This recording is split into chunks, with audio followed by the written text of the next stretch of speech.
In the depths of the English countryside, where the last wisps of sunlight succumbed to the all-consuming darkness, stood the Manor of Ravenswood. It was a place where time seemed to have lost all meaning, where the walls whispered tales of forgotten centuries. I, Amelia, had been invited by the enigmatic Mr. Blackwood to unravel the mystery of his family's cursed legacy. As I stepped out of my carriage, the trees seemed to lean in, their branches tangling together like skeletal fingers. Upon entering the manor, I was greeted by an unsettling silence. The air was heavy with the scent of decay and rot.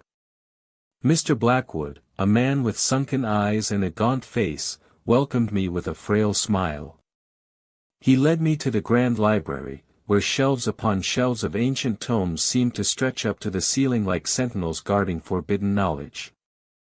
As I ran my fingers over the spines of the books, I felt an odd sensation, as if the words within were shifting, rearranging themselves to convey a message that only I could decipher.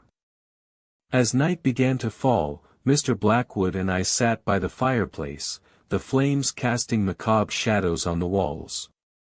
He spoke of his family's dark history, of the tragedies and atrocities that had befallen them. I listened, entranced, as the wind outside began to pick up, whispering an otherworldly melody that seemed to seep into my very bones. Suddenly, the fire crackled and spat, sending a spark flying onto the nearby rug.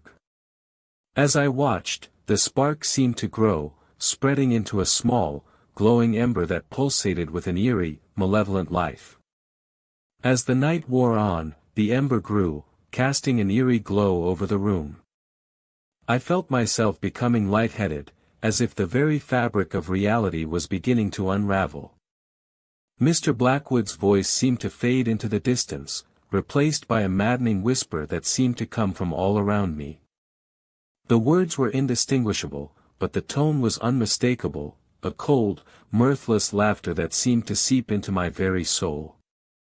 I stumbled to my feet, desperate to escape the oppressive atmosphere, but the doors seemed to have shifted, leading me deeper into the heart of the manor. I stumbled through the twisting corridors, the laughter growing louder, more manic. The walls seemed to be closing in around me, the shadows coalescing into twisted, grotesque forms that reached out to snatch at my clothes. I stumbled upon a door hidden behind a tattered tapestry, and with a surge of adrenaline, I flung it open, revealing a room filled with antique clockwork machines. The laughter ceased, replaced by an unearthly silence. As I watched, the machines began to whir to life, their gears clicking into a rhythm that seemed to match the beating of my own heart. And then, I saw it, a figure, shrouded in shadows, standing just beyond the machines, its eyes glowing with an otherworldly light.